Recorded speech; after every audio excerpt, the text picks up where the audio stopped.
네, 여러분 안녕하십니까? 오늘 이 저녁에 또 여러분들을 뵙게 돼서 반갑습니다. 오늘 오는데 잠깐 비가 한두 방울 떨어지더니 지금 엄청난 비가 쏟아지고 있네요. 오늘 이 금요일 저녁에 교회를 찾으신 여러분에게 하나님의 이런 풍성한 성령의 역사가 있게 되기를 바랍니다. 오늘 다 같이 사도행전 4장 12절에 있는 말씀을 펴겠습니다. 사도행전 4장 12절. 다른 이로서는 구원을 얻을 수 없나니 천하인간의 구원을 얻을 만한 다른 이름을 우리에게 주신 일이 없음이니라 하였더라. 이 말씀과 더불어 우리 요한복음 14장 6절에 있는 말씀입니다. 우리가 지난주에 읽었지만은 다시 한번 이 말씀을 읽겠습니다. 요한복음 14장 6절에 있는 말씀입니다. 예수께서 가라사대 내가 곧 길이요 진리요 생명이니 나로 말미암지 않고는 아버지께로 올 자가 없느니라 이렇게 말씀하셨습니다. 자, 이 두 말씀은 사실 기독교인들이 일반적으로 가지는 정신과는 조금 좀 다른 정신입니다. 기독교는 어떤 정신이냐면 할 수 있거든 너희는 모든 사람으로 더불어 어떻게 하라 했습니까?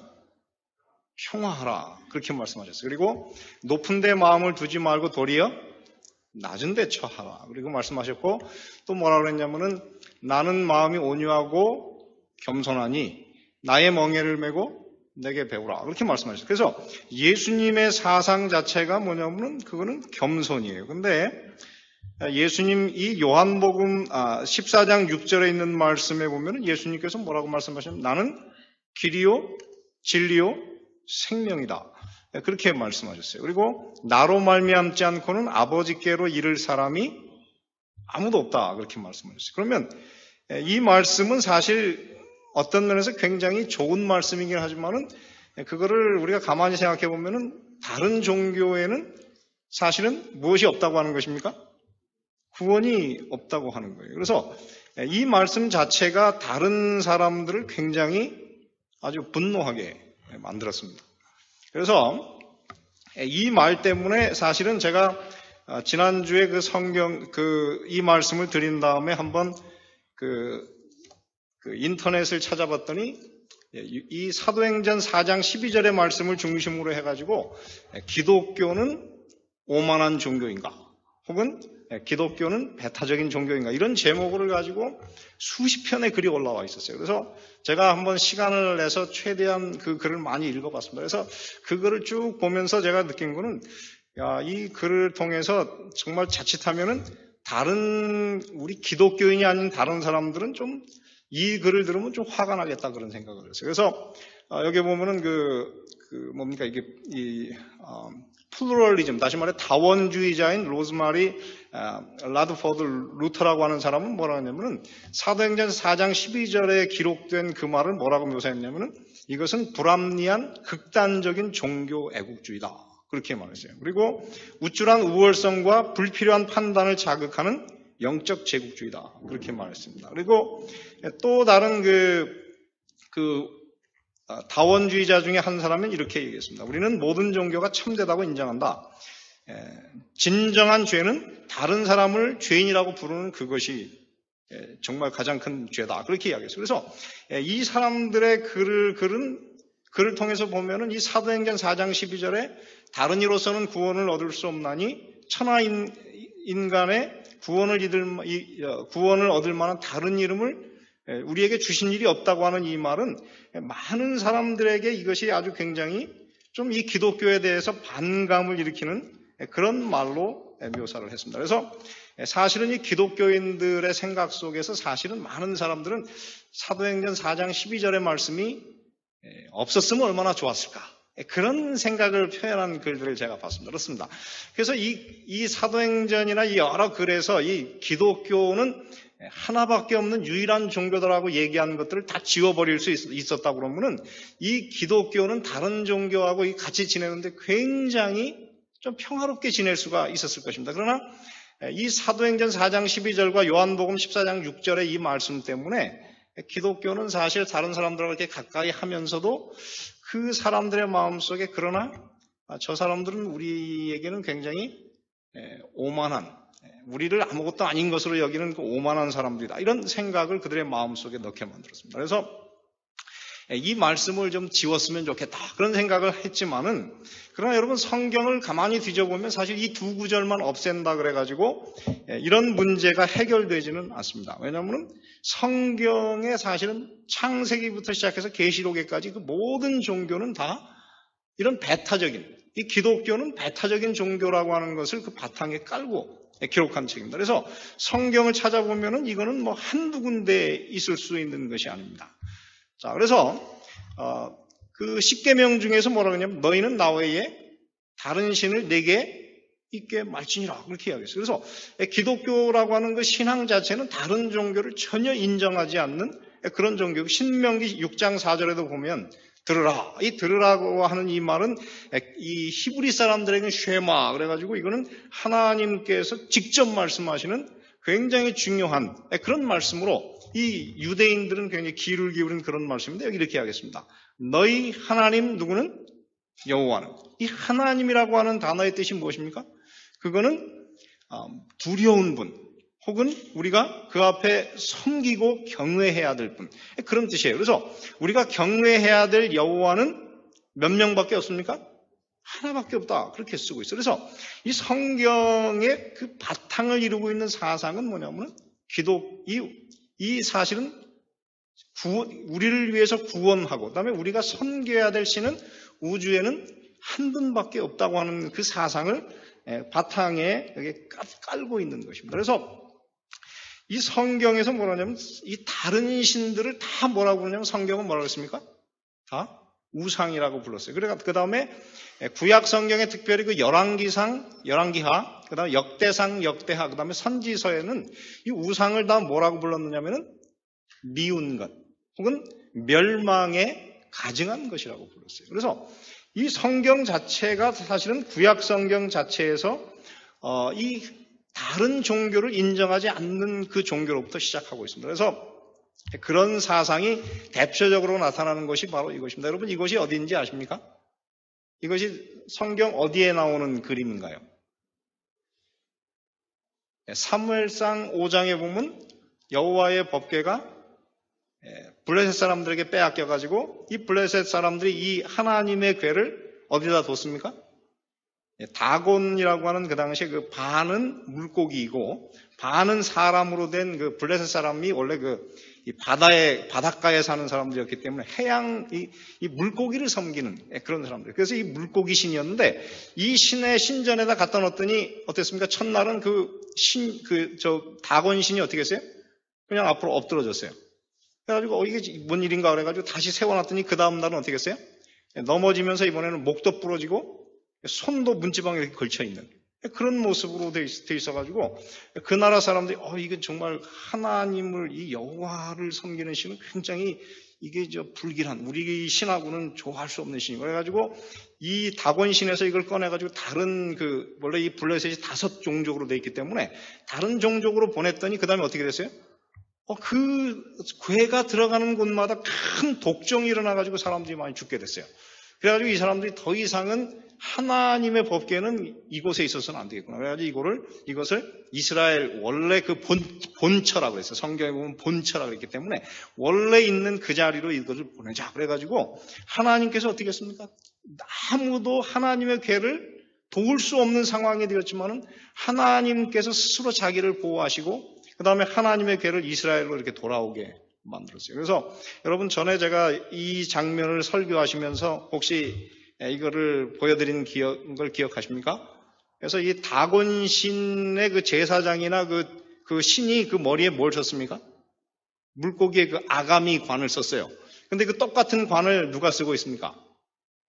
위대하신 교황님께서 쓰고 계신다 그렇게 해요. 그래서 이것이 그 다곤 신으로부터 시작해가지고 나중에 그 천주교의 그 주교의 그 관이 되었다가 나중에 지금 교황의 관이 됐다. 이렇게 제가 한번 말씀드린 적이 있습니다. 그래서 이 성경 그 자체로 볼 때에 하나님께서는 어떻게 했느냐면은 이 하나님을 섬기는 종교하고 다른 종교는 양립할 수가 없는 어떤 면에서 하나님께서 모든 사람들을 구원하기 원하시지만 평화할 수 없는 그런 종교로 성경은 그렇게 기록하고 있습니다. 그래서 이사야 45장 20절부터 22절에 보면 이렇게 썼습니다. 열방 중에서 피난한 자들아 너희는 모여 한 가지로 가까이 나오라. 그 다음에 뭐라고 했냐면 나무 우상을 가지고 다니며 능히 뭐라고 했습니까? 구원하지 못하는 신에게 못하는 사람들은 기도하는 사람들은 어떻게 했어요? 무지한 자라 그랬어요. 자, 그래서 오늘 이 말씀에 의하면은 하나님 외에 다른 모든 신을 섬기는 것은 그거는 무엇하는 것입니까? 구원할 수 없는 신에게 예배를 하는 거예요. 그리고 그렇게 예배하는 사람들은 어떤 사람이라고 했습니까?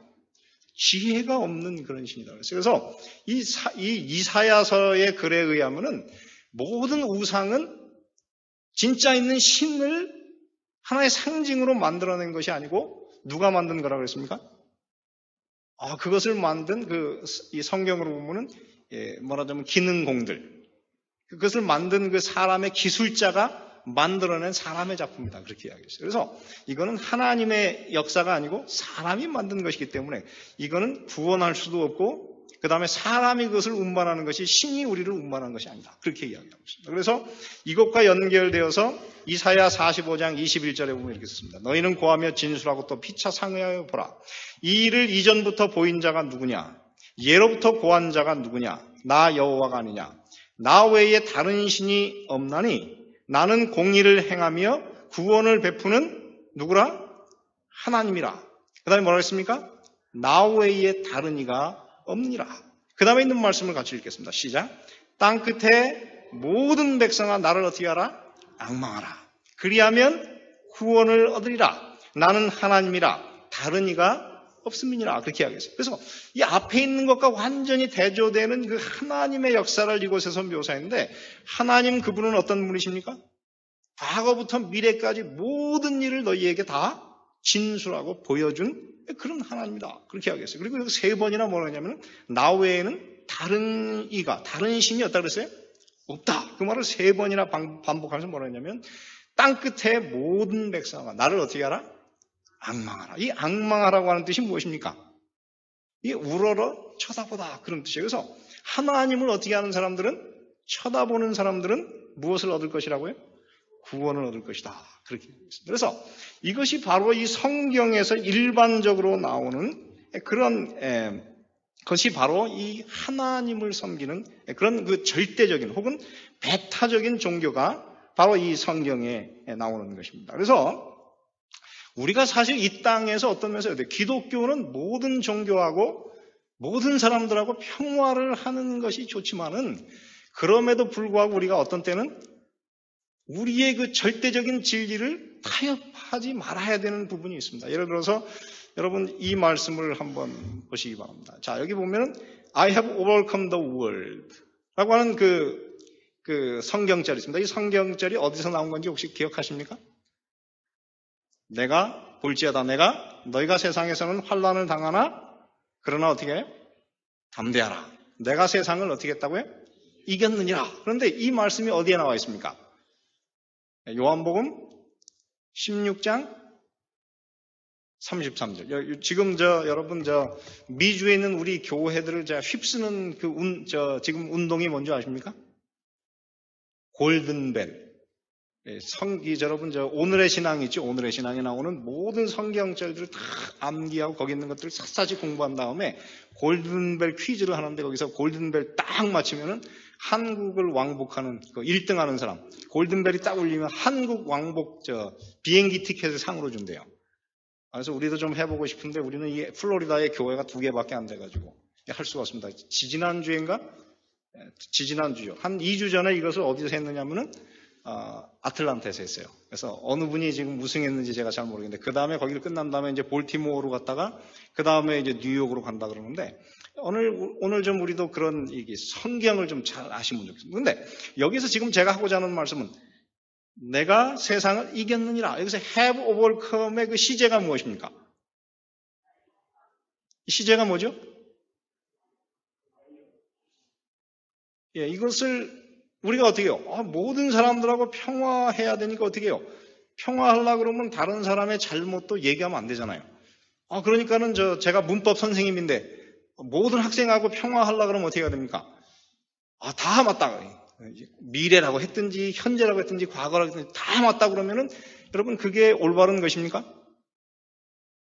그 사람하고 평화는 할 수 있지만 그 사람은 평생 have 플러스 동사 나오면 이것은 다 뭘로 볼까요? 자기가 대답한 걸로 볼 거기 때문에 그렇게 대답할 수가 없는 거예요. 문법 선생은 학생들을 위해서 어떻게 해야 돼요? 그거는 틀렸다고. 이게 사실 이 시제가 무엇입니까? 완료예요. 그래서 이 완료가 아닌 다른 시제로 대답한 모든 사람들은 어떻게 해야 됩니까? 이것은 잘못됐다고 얘기해야만 그 사람의 행복을 위해서 이것이 있을 수밖에 없는 것입니다. 그래서 예를 들어서 한 사람 의사가 있는데 그 사람을 진단해 봤어요. 근데 그 사람 안에 어떻게 했냐면 곧 죽을 수밖에 없는 무서운 암이 그 속에 들어있다고 생각해 보세요. 자, 그러면 그때에 만약에 모든 사람과 할 수 있거든 너희는 모든 사람으로 더불어 평화하라 그랬으니까는 그 암 환자에게 괜찮습니다. 집에 가셔서 마음껏 잡수시고 편하게 사시기 바랍니다. 아마 100년은 사실 겁니다. 그렇게 하고 보낸다 그러면 그것이 올바른 것입니까? 그거는 올바른 게 아니에요. 왜냐하면 그렇게 했다가는 이 사람은 정말 어쩌면 치료받을 수 있는 절호의 기회가 있었는데 그거를 놓치는 것과 똑같은 것입니다. 그래서 이 성경에 하나님께서 뭐라 그러냐면은 하나님이 인류를 사랑하심에도 불구하고 이 구원에 관한 문제, 그 다음에 이 구원에 관련된 모든 진리만은 하나님께서 어떻게 하냐면 배타적으로 말씀하실 수밖에 없었어요. 그래서 이 말씀을 들은 사람들이 그 말씀을 가지고 어떻게 해요? 그거 왜 이럴까? 왜 이렇게까지 강하게 얘기를 해야만 하는가? 그래서 그거를 연구할 수 있도록 하나님께서 사람들에게 기회를 주시는 것입니다. 그래서 이 배타성이라고 하는 것, 이 기독교는 사실 그렇습니다. 이게 배타적인 종교예요. 그런데 이 배타적인 종교는 그 자체가 하나님께서 자기들이 이 기독교가 다른 종교보다 우월한 것을 나타내기 위한 것이 아니고 이 진리를 알지 못하는 사람들에게 진리를 가르쳐 그들을 구원하기 위한 수단으로 이것을 하나님께서 성경에 말씀하신 것입니다. 그래서 그럼에도 불구하고 우리가 성경을 가만히 보면은 우리가 여기서 연구해야 될, 알아야 될 많은 것들이 있습니다. 하나는 무엇이냐면은 이런 것입니다. 첫째, 분명히 구원받는 것은 기독교 외에는 구원받을 수 없다고 말하지만은 그렇다고 해서 기독교는 그리스도인이 다른 사람보다 우월한 위치에 있다고는 말하지 않습니다. 왜냐하면 로마서 3장 23절 24절에 보면은 뭐라고 그랬습니까? 모든 사람이 죄를 범하였습니다. 그러면 이 모든 사람 속에는 누구도 들어있습니까? 그리스도인이나 비그리스도인이나 모든 사람들이 다 어떻게 했습니까? 죄를 범하여서 하나님의 영광에 이를 수가 없는 상태에 이르게 되었습니다. 그래서 이 성경에서 지금 하는 얘기는 그것입니다. 우리 그리스도인이라고 해서 더 낫지 않다. 모든 사람들이 구원의 문제에 있어서는 다 똑같이 어떻게 해요? 다 하나님의 영광에 이르지 못한 상태에서 하나님의 특별하신 역사가, 그래서 그 다음에 나오는 말씀이 예수 그리스도 안에 있는 구속으로 말미암아 무엇으로? 은혜로 값없이 의롭다 하심을 얻을 수 있는 그런 길을 하나님께서 모든 사람들에게 똑같이 만들어 주셨습니다. 그 다음에 두 번째 보면 뭐라고 그랬느냐면은 기독교의 복음은 인류 전체의 구원을 위한 것이지 어떤 특정한 소수를 위한 것이 아니라고 하는 것입니다. 그래서 디모데전서 2장 4절 5절에 보면 뭐라고 했습니까? 하나님은 누가? 모든 사람이 구원을 받으며 진리를 아는 데 이르기를 원하십니다. 그래서 하나님께서는 이 진리를, 이 성경에 나오는 진리를 썼을 때는 소수의 어떤 그 복음을 이 기독교 안에 들어온 어떤 소수의 사람만이 혜택을 받도록 이 성경을 쓰시지 않고 어떻게 했습니까? 모든 사람이 이 성경을 통해서, 그 다음에 이 기독교의 그 구원을 통해서 모든 사람들이 구원을 받고 진리를 아는 데 이르기를 원하시는 것이 하나님의 생각입니다. 그 다음에 세 번째 보면은 베드로가 뭐라고 했습니까? 하나님 외에는, 그 예수님 외에는 구원을 받을 수 없다고, 구원을 받을 수 있는 수단이 없다고 얘기했음에도 불구하고 같은 그 사도행전 10장 34절 35절에 보면은 이렇게 쓰고 있습니다. 베드로가 입을 열어 가로되 내가 참으로 하나님은 사람의 무엇을? 외모를 취하지 아니하시고 그 다음에 뭐라 했습니까?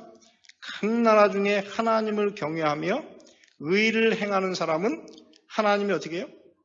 사실은 다 다 받으시는 줄을 깨달았다고 그랬어요. 그래서 이 베드로는 뭐라 했냐면 예수님 외에는 구원자가 없음에도 불구하고 하나님은 어떻게 해요? 이 땅에서 아무도 외모로 사람을 취하지 않고 어떻게 해요?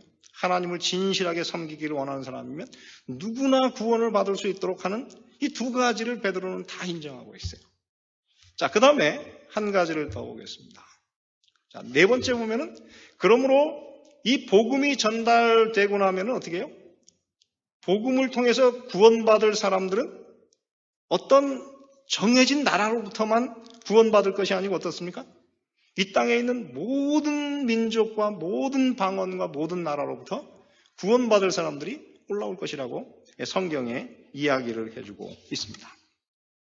자, 그 다음에 우리가 이제 한 가지를 더 보겠습니다. 그래서 이 성경이라고 하는 이 성경에 기록된 모든 그 내용은 다른 경전과는 비교 불가한 절대 진리의 책이다 하는 것입니다. 그래서 이것을 우리가 어떻게 알 수 있느냐면 여러분 이거는 불교에서 이 그들이 하나님을 찾는다고 하는 것이 무엇이냐 이거를 이야기한 그 스토리가 바로 이거예요. 그래서 이거는 마치 소경 여러 명이 어떻게 해요? 코끼리를 만지게 됐다. 그래서 어떤 그 소경은 어디를 만졌습니까? 귀를 만졌어요. 그러니까 귀를 만지면 이게 귀가 어떻게 해요? 넓적하니까는 이게 뭐가 같을까요? 이게 무슨 곡식을 이렇게 까부르는 뭡니까? 이 키 같지 않을까? 아니면 타올 같지 않을까? 그렇게 얘기했어요. 그 다음에 코를 만지는 사람은 뭐가 같다 그랬어요? 이거는 뱀 같네. 그렇게 생각을 했어요. 그 다음에 한 사람은 또 어디를 만졌냐면 상아를 만졌어요. 근데 상아는 어떻게 생겼습니까? 뾰족하니까 이건 창 같지 않은가? 그 다음에 한 사람은 어디를 만졌냐면 다리를 만졌더니 다리가 어떻게 해요? 나무하고 같아요. 기둥 같네. 그렇게 이야기했고 한 사람은 어디를 만졌냐면 배 위에 어디입니까? 이거 뭐라고 불러야 되나? 하여튼 거기를 만졌어요. 그랬더니 거기는 뭐 같이 생겼어요? 벽같이 생겼어요. 그리고 한 사람은 꼬리를 만졌고 그래서 이렇게 여러 각각 다른 사람들이 다른 부위를 만졌기 때문에 하나님을 그들이 이렇게 찾는 것도 어떻게 찾는 거예요? 아무도 그를 전체를 보고 찾는 사람은 없고 어떻게 해요? 다 이렇게 이 소경이 더듬어 찾듯이 어디를 이렇게 탁 만졌어요. 그래서 자기들이 경험한 것은 하나님의 그 큰 부분의 조금이기 때문에 하나님을 제대로 알라 그러면 어떻게 해야 돼요? 그것들을 다 어떻게 하면 됐습니까? 사람들이 만지는 걸 다 종합하면 하나님 그들이 생각하는 그 신의 어떤 모습에 비교적 가깝게 나갈 수 있다고 하는 것입니다. 그렇기 때문에 여러분 그런 경우에 있어서는 하나님을 이렇게 더듬어 찾는 사람들이 많으면 좋습니까? 안 좋습니까? 좋아요. 그러나 이 모든 것들은 그 자체로서 진리이기도 하지만 거기에 뭐가 있습니까? 그 자체는 진리가 될 수가 없어요. 진리이면서도 전체적인 진리에서 볼 때는 사실은 그건 너무나도 적은 부분이기 때문에 그것만 가지고는 진리라고 할 수도 없고 사람들이 더듬어 찾는 많은 것은 다 그 속에 뭐가 있냐면 오류가 섞여져 있는 그런 모습입니다. 그런데 하나님께서 우리가 섬기는 그 하나님을 믿는 종교는 어떤 종교입니까? 우리가 다 누구와 같아요? 소경과 같아요. 그래서 우리 힘으로는 하나님을 찾을 수가 없기 때문에 하나님께서 어떻게 하셨습니까? 선지자들을 통해서 어떻게 하나님을 아는 지식을 보여주셨어요. 그래서 하나님을 아는 그 종교라고 하는 것은 하나님께로부터 온 직접적인 계시이기 때문에 이 말씀은 어떻습니까? 100% 다 하나님의 말씀이에요. 그렇기 때문에 이것은 다른 종교와는 비교가 불가한 그런 책입니다. 그래서 여러분 성경을 우리가 뭐라고 그러냐면 The Bible이라고 해요. 이 바이블이라고 하는 것이 사실 책이라고 하는 뜻인데 바로 이 성경이라고 하는 것은 세상에 한 권밖에 없는 절대적인 진리라고 하는 그런 의미를 오늘 이곳에 가지고 있습니다. 그래서 오늘 이 땅에 살아가는 모든 그리스도인들은 하나님에 관해서 우리가 어떻게 해요? 하나님의 말씀에 대해서 이 절대적인 그런 존중의 마음을 가지고 이 성경을 읽어야 되는 것입니다. 그래서 그런 마음을 가지고 우리는 이 하나님을 대해야 돼요. 그 다음에 한 분이 쓰기를 뭐라고 했냐면은 선교사들이 이제 저 아프리카 오지에 가서 복음을 전하기 시작했대요. 그래서 그 속에 그들이 가서 이제 예수님에 관한, 예수님이 하나님의 아들이셨지만 이 땅에 와서 십자가 달려 돌아가셨고 그분이 부활해서 하늘에 올라가셨고 오늘 우리를 위해서 하나님 보좌 우편에서 지금 우리를 위해서 중보하고 계시고 이제 곧 우리를 구원하러 다시 오실 것이다 하는 그 얘기를 가르쳐 줬대요. 그랬더니 그 중에 어떤 사람이 뭐라 그랬냐면은, 한 부족에서 뭐라 그랬냐면은, 우리는 이것을 이미 계시를 어떤 우리가 알지 못한 어떤 신을 통해서, 계시를 통해서 우리가 다 이제까지 믿어왔습니다. 다만 그 신이 누군지 그 이름을 몰랐을 뿐이지 우리는 이제까지 그분을 믿어왔습니다. 그렇게 얘기했다는 거예요. 그래서 그것을 보고 나서 우리가 느끼는 것은 하나님께서는 지금도 어떻게 해요? 이 땅에서 정말 이 진리를 알길 원하는 사람들에게는 개별적으로 이 성경에 나와 있는 이 모든 진리와 똑같은 진리를 개별적으로 가르쳐 줄 수 있다고 하는 것입니다. 그러므로 오늘 이 땅에서 하나님께서 우리를 향해서 이 성경에 기록한 이 배타적인 진리는 오늘 우리를 구원하기 위해서 하나님께서 우리에게 허락하신 하나님의 생명의 말씀인 것입니다. 자, 요거는 넘어가겠습니다. 그래서 히브리서 1장 1절 2절에 보면 이렇게 썼습니다. 옛적에 누구로 말미암아 선지자들로 여러 부분과 여러 모양으로 우리 누구에게 조상들에게 말씀하신 하나님. 여러분 이 말씀을 가만히 보면은 굉장히 중요한 진술이 있습니다. 그것이 무엇입니까? 하나님께서는 과거에 이미 그분의 말씀을 세상 사람들에게 주셨어요. 그죠? 근데 항상 누구를 통해서 주셨습니까? 선지자들을 통해서 누구에게 주셨습니까? 우리 조상들, 다시 말해 이 이스라엘 백성들에게 이것을 주셨어요. 그리고 이 모든 날 마지막에 하나님께서 누구를 통해서? 아들을 통해서 누구에게 말씀하셨습니까? 우리에게. 다시 말해 신약의 그리스도인들에게, 신약의 그 예수님을 섬기고 교회에 들어와 있는 사람들에게 말씀하셨다고 얘기하는 것입니다. 그러므로 오늘 이 말씀에 의하면은 하나님께서는 과거에도 선지자들을 통해서 말씀하셨고 지금 이 진리를 쓰고 있는 신약교회에는 예수님을 통해서 이 교회인들에게 직접 말씀하신 그런 생명의 말씀인 것입니다. 그래서 오늘 이 생명의 말씀을 오늘 우리가 이것을 깊이 연구하는 것이야말로 우리의 삶에 많은 유익을 가져다 줄 것입니다. 그래서 이 복음의 약속 속에는 제일 중요한 약속이 무엇입니까? 우리가 이 복음의 약속을 믿으면 무엇을 얻습니까? 영생을 얻습니다. 두 번째, 하나님의 자녀가 돼요. 세 번째는 누가? 하나님이 우리 안에 거하시고. 네 번째, 하나님의 이 복음을 믿으면 우리가 무엇을 받습니까? 권능, 힘을 받아요. 그 다음에 다섯 번째, 이 복음을 믿으면 우리 속에 무엇이 생깁니까?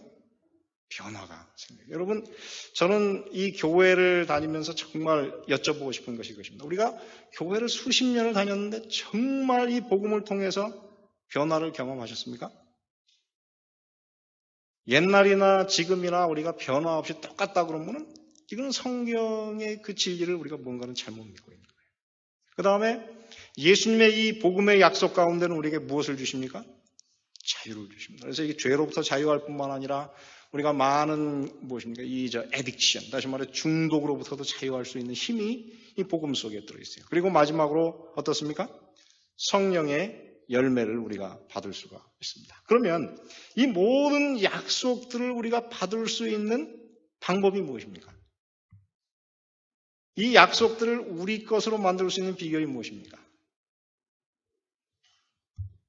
그것은 크게 보면 한 세 가지. 첫째, 하나님은 몇 분이십니까? 한 분이에요. 그러므로 이 성경에 기록된 이 하나님 외에 다른 신을 섬기는 것은 뭐예요? 그거는 구원으로 갈 수가 없다고 하는 것입니다. 두 번째, 그리스도는 누구십니까? 인간이 되셨지만 그분은 무엇입니까? 하나님이세요. 세 번째, 예수님은 아버지께로 우리가 갈 수 있는 유일한 하나밖에 없는 길이라고 하는 것입니다. 그렇습니다. 그래서 사람에게 이 구원을 받을 수 있는 다른 이름을 우리에게 주신 일이 없어요. 마지막 네 번째는 뭐라고 하냐면 믿음은 무엇을 해야 되는 것입니까? 전적인 복종을 해야 하는 것입니다. 그래서 이 네 가지의 이 성경에 기록된 이 약속을 받는 조건을 우리가 받아들인다고 하면은 오늘 우리의 삶에 그런 변화가 일어날 수가 있는 것입니다. 그래서 엘렌 화이트 여사의 글을 제가 뒤져봤더니 참 여기 좋은 표현이 있습니다. 자, 엘렌 화이트 여사 그 사도행전 4장 12절에 보면은 천하인간의 구원을 얻을 만한 다른 이름을 우리에게 주신 일이 없다고 하는 말씀을 그 밑에 이렇게 주석을 하셨습니다. 우리 저 줄친 부분만 한번 읽어보겠습니다. 시작. 부도덕을 고치는 유일의 치료제는 그리스도의 은혜와 능력이다. 그렇게 말씀했어요. 그 다음에 여기 있는 말씀을 한번 읽어보겠습니다. 사람의 힘으로 이루어진 훌륭한 결심은 아무런 효력이 없다. 세상의 온갖 서약이 악습의 힘을 깨뜨릴 수가 없다. 사람들은 그들의 마음이 하나님의 은혜로 어떻게 해요? 새로워진 후에야 비로소 모든 일에 절제할 수 있을 것이다. 우리는 한순간도 우리 자신을 죄에서 보호할 수 없다. 매순간 우리는 하나님께 어떻게 해야 돼요? 의존해야 한다. 그래서 여기 또 하나 있습니다. 전도법 복음전도 601페이지에 보면 이렇게 쓰고 있어요. 인류의 마음에서 죄악의 줄을 끊을 수 있는 유일한 힘이 있는데 같이 읽겠습니다. 시작. 그것은 예수 그리스도 안에 있는 하나님의 능력입니다. 그렇습니다.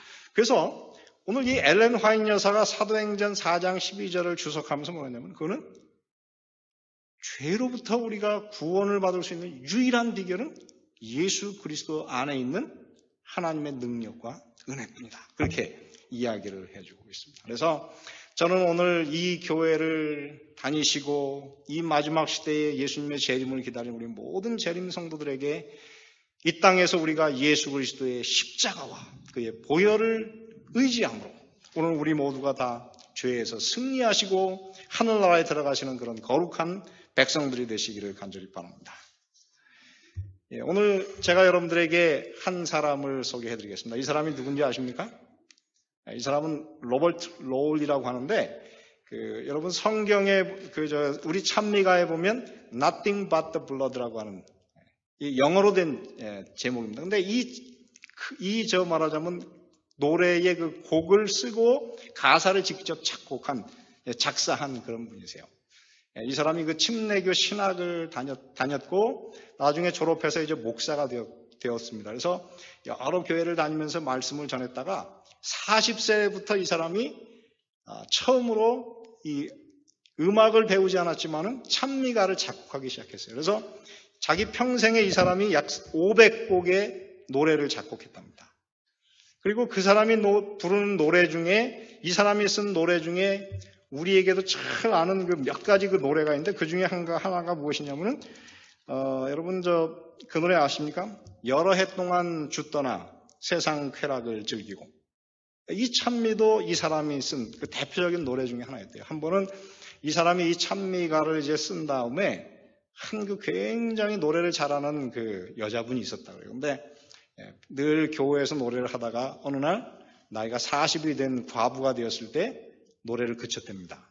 노래를 더 이상 부르지 않았는데 그 이유는 그 아들이 어머니를 떠나서 가출을 했대요. 그래서 한 5년간 이 아들이 돌아오질 않으니까 아들 때문에 너무 슬퍼가지고 노래를 하지 않았다고 해요. 그런데 이 사람하고 친한 한 여자분이 이 사람의 그 재능을 너무 아깝게 생각해가지고 자기가 다니는 교회에다가 이 여자분을 소개했대요. 그래가지고 몇 년 후에 처음으로 이 여자분이 거기 와서 그 여러 해 동안 주 떠나 세상 쾌락을 즐기고 이 노래를 쫙 부르는데 많은 사람들이 감동을 받았다. 그래가지고 이 사람이 노래할 때면 막 교회 다니지 않던 사람들까지 교회에 막 몰려드는 그런 일이 벌어지게 되었습니다. 어느 날 이 사람이 사람들 앞에서 바로 여러 해 동안 주 떠나 세상 쾌락을 즐기고 이 찬미를 칵 불어가지고 많은 사람들이 감동을 받는데 노래가 1절이 끝났는데 그 중간에서 한 청년이 벌떡 일어나더래요. 그러더니 어머니 내가 여기 돌아왔습니다. 그러더래요. 이 어머니가 노래를 부른다는 것을 이 아들이 듣고 어머니가 어떤 노래를 부르나 그날 그냥 이 청중 속에 숨어서 그 노래를 듣고 갈라 그랬대요. 근데 그 노래를 듣는 너무 감동을 받아가지고 견딜 수가 없어가지고 그냥 벌떡 일어나 버렸대요. 그래가지고 그 교인들이 다 그 아들을 위해서 박수를 치고 이 아들을 환영하고 그래서 그 집에 이 노래 때문에 화해가 이루어진 그런 이야기가 있습니다. 근데 이 사람이 지은 노래 중에 하나가 바로 이 노래입니다. 이 노래는 뭐냐면은 여러분 그 찬미가 어떻게 되느냐면은 나의 죄를 씻기는 주의 보혈밖에 없네, 이 노래입니다. 근데 이 노래 가운데 주의 보혈밖에 없네라고 하는 이 말이 몇 번이나 나오는지 아십니까? 이 한 노래에 자그만치 11번이나 이 주의 보혈밖에 없네, 바로 이 주의 보혈밖에 없다라고 하는 말이 오늘 이 사도행전 4장 12절에 베드로가 이야기한 이야기의 핵심입니다. 그래서 저는 오늘 이 설교를 준비하다가 이 노래를 딱 보면서 어떻게 이렇게 정말 그 베드로가 이야기한 그 말을 그렇게도 적절하게 글로 썼을까? 제가 그걸 보면서 마음속에 큰 감동을 받았습니다. 여러분, 오늘 집에 돌아가실 때 제가 한 설교를 잘하지도 못했지만 다 잊어버려도 좋습니다. 그러나 한 가지는 잊지 마시게 되길 바랍니다. 그것은 무엇입니까? 주의 보혈밖에 없네. 여러분 다시 한번 따라해 보시기 바랍니다. 주의 보혈밖에 없네. 그렇습니다. 여러분, 이 땅에서 우리가 나의 죄를 씻기는 주의 보혈밖에 없네. 다시 정케하기도 주의 보혈밖에 없네. 이 가사를 가만히 생각해 보면 우리가 죄인이었지만은 나의 이 모든 죄를 씻는 방법은 무엇밖에 없습니까? 주의 보혈밖에 없습니다. 그 다음에 그리스도인이 되었는데 여러분 살다가 보면 어떻습니까? 또 넘어지기도 하고 죄를 짓기도 하는데 넘어진 사람이 다시 정케되는 방법도 무엇밖에 없습니까? 주의 보혈밖에 없네. 그래서 우리 올랜도 중앙교회 모든 성도들은 이 찬미를 여러분 많이 부르시고 이 찬미가 여러분의 마음의 노래가 되시기를 간절히 바랍니다. 이 사람이 500곡의 노래를 만들었는데 얼마나 나중에 유명하게 됐는지, 이 사람은 그래서 딴 데 가서 설교를 하게 되면 위대한 찬미의 그 작곡가시군요 이렇게 알았대요. 근데 이 사람은 항상 자기가 설교자로 알려지길 원했대요. 사람들이 당신은 위대한 작곡가시군요 그러면 그걸 별로 좋아하지 않았다고 그래요. 근데 이 사람이 나중에 이렇게 아름다운 노래를 만든 덕분에 나중에 자기가 대학을 졸업했던 그 학교의 교수로 초빙을 받았고, 은퇴할 때는 이 사람이 그 학교의 총장이 되어가지고 그 학교에서 명예롭게 은퇴를 했다고 합니다. 사랑하는 성도 여러분, 주의 보혈밖에 없네. 여러분의 삶에 예수 그리스도의 보혈을 참으로 끝까지 사모하시고 그 보혈 가운데 사시다가 구원에 이르시는 그런 모든 사랑하는 성도들이 되시기를 간절히 바랍니다.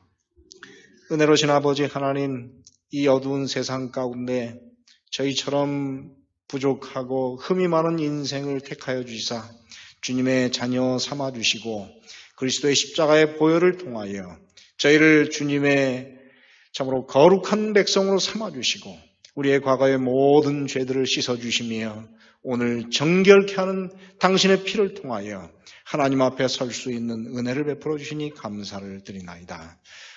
주님께서 오늘 말씀하시기를 이 세상에서 다른 이로서는 구원을 얻을 수 없나니 천하 인간의 구원을 얻을 만한 다른 이름을 우리에게 주시지 않았다고 말씀하여 주셨사오니 주여, 오늘 저희들이 예수 그리스도를 우리의 구주로 받아들일 수 있도록 도와주시고 십자가에서 흘리신 그리스도의 피를 오늘도 붙들고 저희들의 모든 더러운 삶을 십자가의 피로 말미암아 정하게 하여 주시고 새로운 그리스도인으로서 정결케 된 그리스도인으로 주님 앞에 설 수 있도록 은혜를 베풀어 주시옵소서.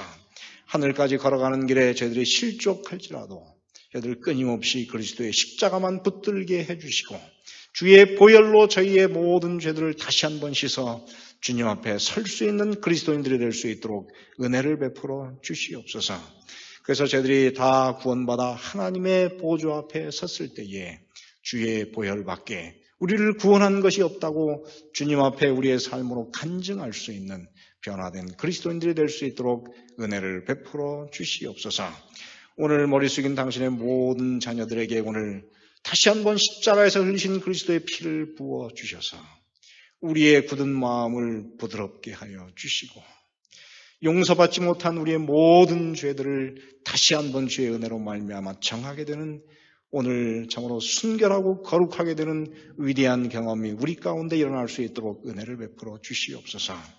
오늘 밖에 내리는 거룩한 성령의 비를 당신의 자녀들의 마음속에 풍성히 부어 주셔서 저희들 하나님의 성령에 사로잡힌 그런 그리스도인으로서 남은 인생을 살아갈 수 있도록 은혜를 베풀어 주시고 우리가 만나는 세상 사람을 향하여 우리가 만난 예수 그리스도 십자가의 피를 우리의 경험을 통하여 힘있게 증거하는 구원받은 모든 그리스도인들이 될 수 있도록 축복하여 주시옵소서. 돌아가는 우리의 발걸음을 집에 도착할 때까지 안전하게 지켜주시기를 예수님의 이름으로 기도드리옵나이다.